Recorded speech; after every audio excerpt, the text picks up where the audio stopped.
Imagine for a moment that you decide that you're going to move to the second most populated city in the United States of America. You're doing so because you found a job where you make a lot of money. There is wealth all around. You actually have enough money to afford a home in this area, even though these are some of the most expensive housing prices across the country. You buy the house. You pay for it. You follow all of the regulations in the state of California. You pay exorbitant taxes on your income, the highest in the country, and then you realize that your whole neighborhood has been absolutely taken over by homeless people just running amok. What do you do in that scenario? Do you complain? Do you write your city council member? Do you beg the mayor, or mayors, plural, because this has been going on for years, to do something to no avail? Or do you sell your property at lower values, give up your job and everything,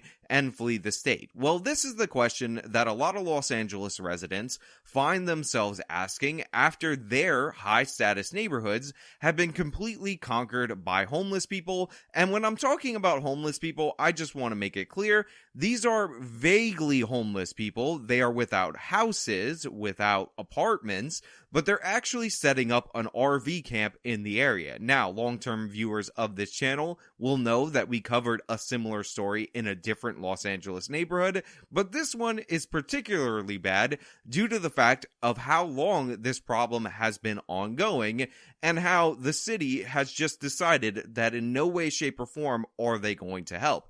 In fact, they've essentially said that the homeowners need to suck it up because the gods that are living in RVs and running these camps in their neighborhood 24/7 are superior to them, the people who are actually paying taxes and own homes and are supposed to be the foundation of the city. Now, we're going to get into this, but before we do, I just want to say thank you to all my members over at actualjusticewarrior.com/join. You guys have been throwing in hard for the support for me. Give me the money. Give me the money, okay? And also, of course, thank you to Anna Kasparian for participating in my promo. Good evening. Some residents say they have had an RV camp in their neighborhood for years, and they feel like no one is helping them or the people in the RVs. In nearly every LA neighborhood, no matter the perceived status, I had nothing to do with it. Thousands of people are experiencing homelessness. So one of the things that I've really tried to harp on this channel is the language surrounding homelessness, because whenever the left doesn't do anything about a problem, whenever they want to ignore the problem, whenever they want to paint the people who are causing a problem as victims, one of the strategies that they utilize is changing the language related to that problem. Whenever we talk about crime, the left doesn't want to talk about criminals. They want to talk about how the state criminalizes certain behavior, because again, the deflection is away from the individuals, away from the perpetrators, to some sort of broader societal problem that really doesn't assign accountability to anyone and leads to nothing being done. Experiencing homelessness, just like calling them unhoused, is just another one of these linguistic tricks that seeks to obfuscate the issue so that the problem can never actually be addressed. That's what's going on here, and shame on the local Fox affiliate for participating in this fraudulent changing of the language in order to ignore the issue. Living in tents and RVs. It's very nerve-wracking and stressful, especially if you care about your neighborhood. David Mishagan is a homeowner in Venice and says he feels the impacts in his neighborhood with an RV camp set up on Venice Boulevard. It's definitely been about 6 years that this particular camp's been here with. I'm sorry, how long has it been? It's definitely been about 6 years that this particular camp's been here with. 6 years. 6 years, over half a decade, the homeless, and I use the term homeless loosely because you can live out of an RV and not actually be homeless, in my opinion. They set up an RV camp on this major boulevard in this person's neighborhood. He's a homeowner, and the city of Los Angeles has done absolutely nothing effective against this problem. 6 years they've had to deal with this. That is just normalizing the absolute destruction and chaos in these cities. And by the way, when you let these people camp out in this way without addressing it immediately, that draws in more people and thus prolongs the problem and prolongs any solution to the problem because you didn't cut it off at the knees. But 6 years of dealing with this growing homeless camp, absolute insanity. But again, this is largely due to the fact that in the state of California, Ninth Circuit Court of Appeals, which covers that area, the western part of the United States, they've declared this god-tier constitutional right for homeless people to camp in public, and you're not basically allowed to do anything unless you have the shelter capacity to deal with it. So essentially, homeless people have extra rights because when you buy a property, you have the right to live in it if you buy it, but homeless people or unhoused people or not even homeless people who are living in RVs can just set up anywhere, pay nothing, destroy the area, and they have god-tier constitutional rights that supersede your individual rights, that supersede your property rights, and you could deal with it for over half a decade and still be going to the local news saying, yeah, you know, it's been 6 years, and it's been impacting my neighborhood. I'm a homeowner and I've kind of had to deal with this problem for 6 years. And he says he has been attacked twice. One time somebody pulled a gun, which was recent, and they went to jail. The time before, which was back in 2018, that was at that camp, and somebody pulled a wrench on me and came after me. So another reason I absolutely can't stand the linguistic tricks that they use to obfuscate the issues is because when you're like, somebody's experiencing homelessness, you're like, oh wow, that's an experience. Oh, I'm sorry that happened to them. But in reality, what we see time and time again with these homeless encampments is that they're open air drug markets. They draw in crazy people who sometimes become violent. Now, this is where some dumb idiot will say something to the effect of, well, actually, Sean, if you're homeless, you're more likely to be victimized by violent crime than to be the perpetrator. I am very intelligent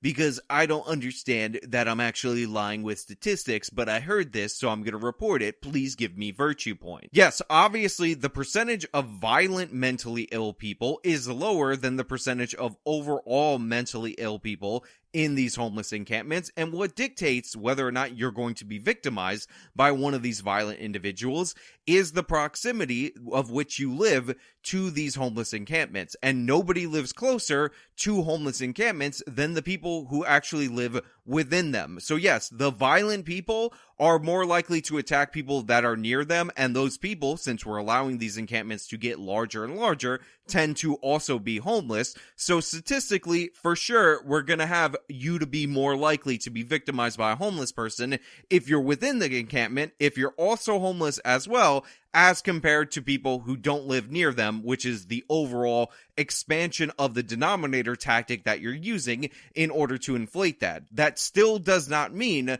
that these people who live near it aren't at greater risk than those people who aren't homeless that don't live near it. Do you understand what you're doing right there? All you liars or dumb people who don't realize you're not saying anything clever or intelligent, you're just expanding the denominator in order to obfuscate the issue that it is in fact more dangerous to live near these open air drug markets than it is to live away from them, and allowing them to expand increases the danger. Some neighbors are terrified, like this woman who lives in the neighborhood but didn't want to show her face or reveal her name. I feel threatened, like I'm not safe. I'm always watching before I get out of the house. Her house faces the RV. So you have this woman that they don't want to identify, but they didn't dub her voice, so obviously we know she's the Russian lady or the Eastern European lady that lives in that neighborhood. And then they just told you that her house faces the RV. So now if these hobos are watching Fox 11, they're going to know exactly who to target. Shame on you guys for not redacting her identity even further. And honestly, shame on me for pointing this out, thus making her more identifiable. I am really a bad guy, but honestly, the joke supersedes everything. Her house faces the RVs, and one has a new addition. And this tent here on top, I hope it doesn't go down, because I mean, how desperate is this person to to risk his life to put a tent on top of the camper. I wish I could approach them because I want to help. But she believes it's not safe. Now, she is accurate in her assessment that it is in fact unsafe, despite the people who say, well, actually, you're more likely to be victimized if you are homeless than if you aren't homeless, because again, she is closer to the homeless encampment. Her home is actually facing it, so she definitely should not approach these people, especially the insane ones that are setting up a tent on top of another RV. And by the way, you might notice with them stacking these encampments on top of one another that they're starting to resemble the slums that you would see in India and or in Brazil, in movies or in pop culture or in documentaries, and these are absolute death sentences economically. Again, the foundation of any good economy is the recognition of private property rights. When you have an actual address,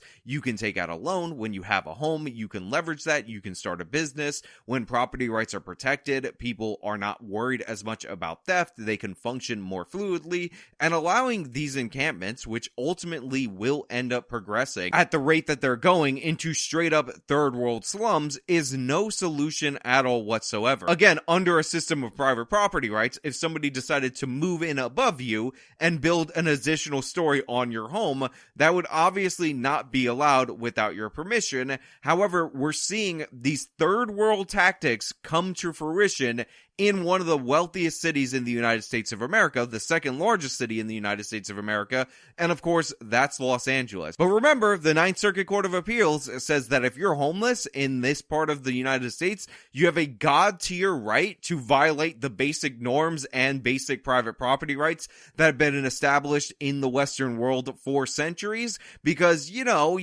get super rights because, honestly, you're a victim, you're just experiencing homelessness. And obviously, if we pander to you, that's going to be a solution. Look at how hard California pandered to these people, and this camp has only been expanding for 6 years. But eventually, that pandering will definitely work, and all of these people will become upstanding citizens as long as there's no consequences for negative behavior, because that's how incentives work. The LA City Council recently approved a resolution to prohibit RVs from being parked along various streets in Venice. The city will post signs with parking restrictions for RVs. But this isn't the first time Venice has gone through this process, and several streets already have the signs with RVs parked next to them. I was just making a joke about how California's strategy is essentially to try the same thing over and over again and look for a different result. And then this local news segment says, you know what? They actually passed an ordinance that they're going to put up signs saying no parking them RVs overnight in this area. Checkmate, we solved the problem, only to find out that these signs actually are already there. They've already tried this. They're quite literally trying the same thing over and over again and promising a different result. I don't even think they're expecting it anymore because, of course, they're not enforcing this. They're not interested in doing enforcement because, in part, they have all these built-in excuses against it. They have deemed that these people have god-tier rights in order to do this, and a parking sign isn't going to change that. The stories that we hear from the western part of this country are so absurd, it defies all logic and all sense, and you think it cannot be real. We've heard instances of people setting up encampments in neighborhoods on people's private property. They try to call the police to get them removed, and they're told by the police that that is not a violation of their private property rights, even though they're clearly violating their private property rights. But then, if you decide you're not going to allow this encampment to be set up in your area, you try to move this stuff, you try to get these people out, the police will come out and arrest you because they'll say you're violating their private property rights. The homeless people who don't pay for these areas somehow have superior god-tier rights as compared to you in the western part of this country. And homelessness is not only bad in California, it's not only bad in the western part of this country, it gets bad in other places. But the Ninth Circuit rulings, the way that they've set this up, is so insane that it leads to more and more absurd outcomes. And we have the city council proposing the exact same solution that they already instituted. The signs are already there, and they're expecting a different result because they don't care. But we already have it. The thing is, they don't enforce it. And honestly, why would you care if there are virtually no consequences for this behavior? They just had an election. They could have elected a more moderate, sensible mayor, somebody who is actually a lifelong Republican running as a Democrat, but instead they chose Karen Bass, who promised to continue the same exact problems, and there's not going to be any progress. So the residents say they feel helpless and want Mayor Karen Bass and Councilmember Tracy Park to work together to help everyone involved. And when you have all this coverage that says, what we need is a solution that helps everybody involved. Absolutely not. What we need is to work linearly. Stack up everything on a list of priorities. First priority is get these people out of here, and then you can deal with helping them. Once you break up the open air drug markets, that's when you can start dealing with the mental illness and the drug addiction. But the idea that you're going to try to work out a way to get these people out of here, but also try to get them in rehab, but also let them live in an open air drug market all at the same time is what led us to this situation.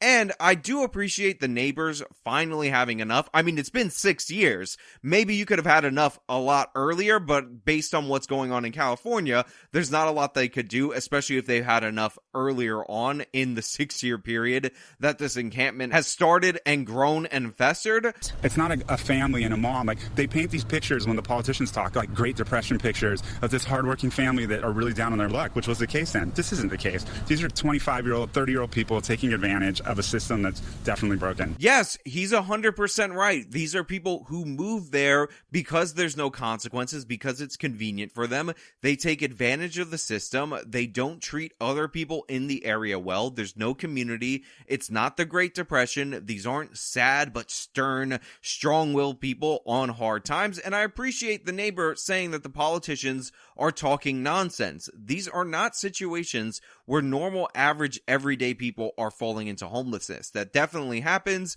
I am sympathetic towards those people, and I understand that. But allowing this to fester obfuscates that problem, doesn't allow us to help those people who might just need a hand up, because we're focused on painting these people who are victimizing communities across the state of California and across this country as the ultimate victims, the people that we need to save. They're not even to be called homeless anymore because they're God tier. You have to call them people experiencing homelessness or the unhoused, as if it's somebody else's responsibility for them to get their lives together. And it's just, enough has to be enough. You have to have a breaking point. And unfortunately, because Karen Bass was elected, they definitely never will. They're quite literally, again, it's so insane, 6 years into this process, proposing the same exact solution that they're not even enforcing that they did years ago in this exact area. Nobody's checking in. It's not getting better. And eventually, you just have to say you've had enough and clear this area out. But hey,